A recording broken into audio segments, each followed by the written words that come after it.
প্রথমে ভাইফোঁটার কিছু পিকচার মানে পর্বটা কিন্তু আমি ভিডিও করতে পারিনি, তাই হোয়াটসঅ্যাপ থেকে দিদির নিয়েছি। সেই সময় কাজে ব্যস্ত ছিলাম, যে জন দিকে পাচ্ছিল, সেই কারণেই ফটোগুলো তুলে রেখেছি, সেগুলোই আপনাদের সাথে শেয়ার করলাম। তো এখন এই যে সব ভাই বোনেরা সবাই বসে গেছে, সাথে আমার বাবা বসেছে, বাবা যেহেতু সম্পর্কে দাদু হয় তাই ফোঁটা দেবে, আর এদিকে মাও দেবে দুই নাতিকে। তো সেই কারণে এই যে আমার ছেলে আর আমার দিদির ছেলে বসে গেছে, তো ওদেরকে দেবে। আর এই যে আমাদের দিদির মেয়ে ফোঁটা দিল আমার বাবাকে, তারপরে আমার জায়ের মেয়ে আমাদের বনরানী, ও দিল আমার বাবাকে। তো কিছু কিছু তাই পিকচার শেয়ার করলাম। আজকের এই সুন্দর দিনে সবাইকে জানাই শুভ ভাইফোঁটা।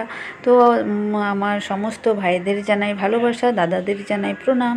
তো এই নিয়ে আজকের ভিডিওটা শুরু করলাম। আর এই যে দাদাকে ফোঁটা দিল আমার দিদি, আর এদিকে এখন আমি বসে পড়লাম আমার ভাইকে ফোঁটা দিতে।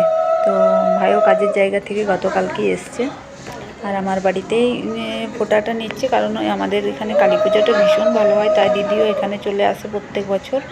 আর এই বছর আমার ননদও এসছে।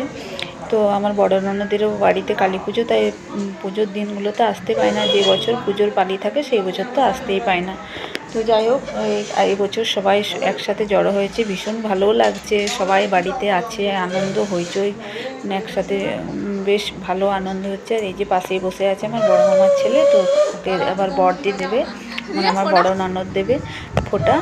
তো এদিকে এই যে এখন দিদিও বসে গেল ভাইকে ফোঁটা দিতে। আর এদিকে ফোঁটার পর্ব মোটামুটি শেষের দিকেই আমাদের। এখন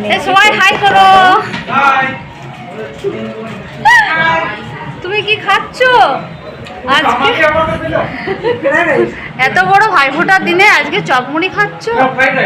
ও ফ্রাইড রাইস, আচ্ছা আচ্ছা।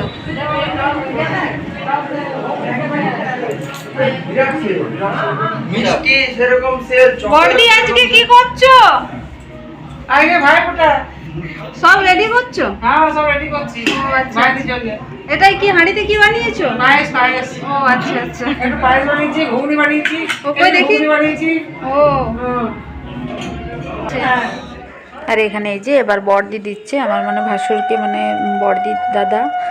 তো এই যে দাদাকে ফোঁটা দিয়ে দিচ্ছে, আর ও তো এখনো দোকান বন্ধ করতে সময় পায়নি, একবার আসবে। এই যে ওরও স্নান হয়ে গেছে, আসছে, তো এখন বসে গেছে। এই যে আমার কর্তামশাই বড়দির ছোট ভাই যাকে বলে, তো এই যে নিখিলবাবু, ওকেও দিয়ে দিল ফোঁটা। তো ও তো দোকান বন্ধ করে তাড়াতাড়ি এসে ফোঁটা নিল, আবার মিষ্টি জল খেয়ে আবার যেয়ে কিন্তু আবার দোকানে বসে যাবে।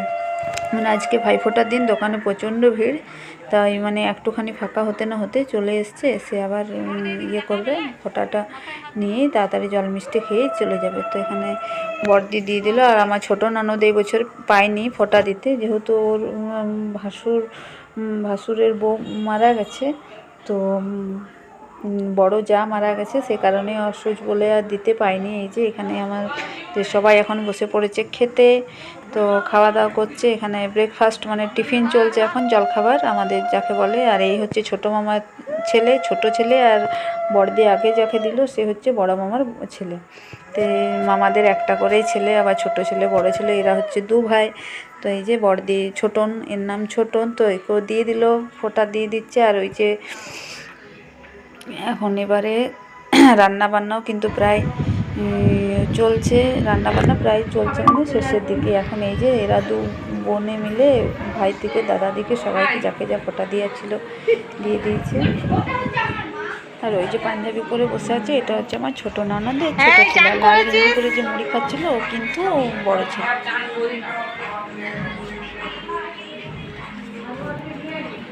আর এই যে রান্নাঘরের মধ্যে আছে বড়দি, তো বড়দি এখানে মাটন রান্না করছে। তো এই যে দেখুন, মাংস মাটন আছে, মাটন আর লাড়ি চচ্চড়ি। আচ্ছা, পদ্মাবতীর হোটেল। কিসের হোটেল? পদ্মাবতী হোটেল। আচ্ছা, আদর্শ পদ্মাবতী হোটেল। একদম সাদা ভাত, সাদা ভাত, মটন কষা, লাড়ি চচ্চড়ি, আর সবজি, আর সবজি আছে একটু, কুমড়ো শাক আছে, কুমড়ো তরকারি আছে। আচ্ছা, যেটা আমাদের বাঁকুড়ার স্পেশাল সবজি, কুমড়ো তরকারি। হ্যাঁ। আর এই হচ্ছে মাটন কষা নাকি? লাল লাল ঝোল হবে আজকে ভাইফোঁটা উপলক্ষে। লাড়ি হবে, লাড়ি আছে, এই যে লাড়ি চচ্চড়ি হবে, চচ্চড়ি সেদ্ধ করা আছে।